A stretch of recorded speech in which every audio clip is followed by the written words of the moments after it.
اسلامی حکومت مصر تک پہنچ چکی تھی۔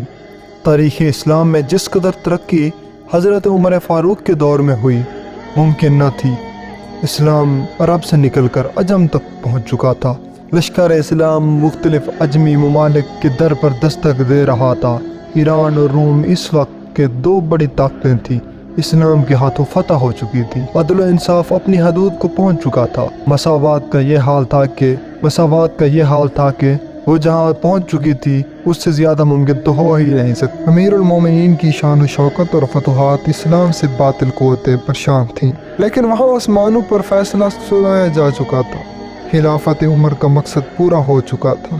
فیروز نامی پارسی مغیرہ بن شعبہ کے غلام تھا جو چکیاں بنانے میں ماہر تھا۔ حضرت عمر فاروق رضی اللہ تعالیٰ عنہ کے دور حکومت میں ایرانی فتوحات سے اس قدر نانا تھا کہ اس کے دل میں امیر المومنین حضرت عمر فاروق سے انتقام لینے کی آگ بھڑک رہی تھی۔ ایک روز اپنے مالک کی شکایت لے کر امیر المومنین کے پاس آیا اور کہنے لگا، میرا مالک مجھ سے زائد ٹیکس وصول کرتا ہے۔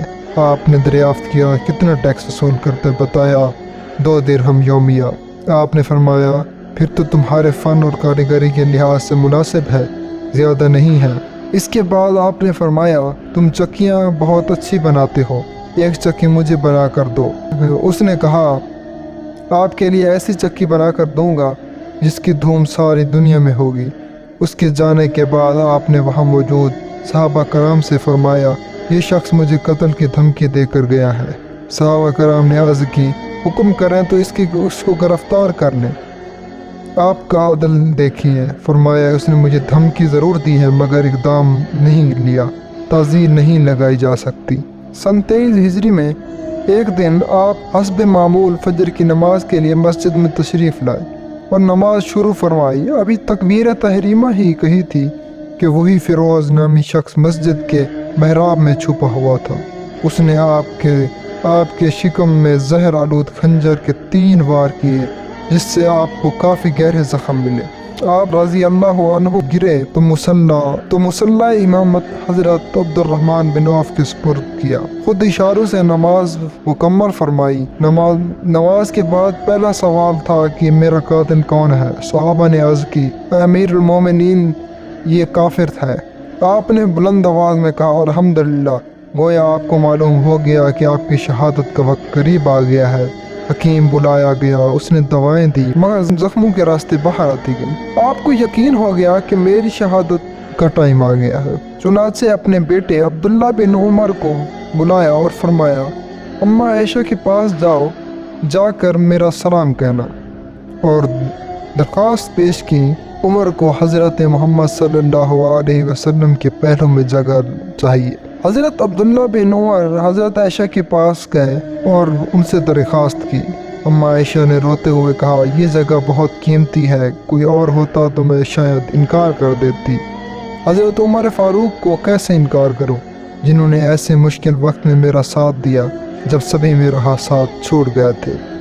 اس عظیم انسان کے الفاظ آج بھی میرے کانوں میں گونجتے ہیں جب اس نے برملا اعلان کیا تھا۔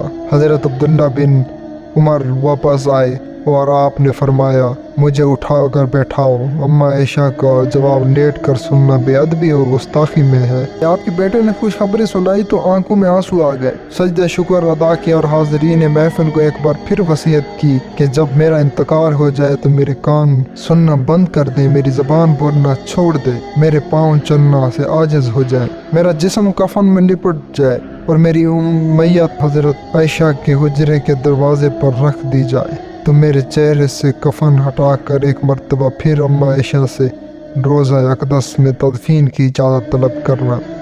اگر وہ اس عمر کی اجازت دیں تو ٹھیک، ورنہ مجھے جنت البقیع میں دفن کر دیا جائے۔ چنانچہ ایسے ہی کیا گیا۔ آپ ہفتے کے دن یکم محرم الحرام کو جام شہادت نوش فرما گئے۔ بوقت وفات آپ کی عمر 63 برس تھی۔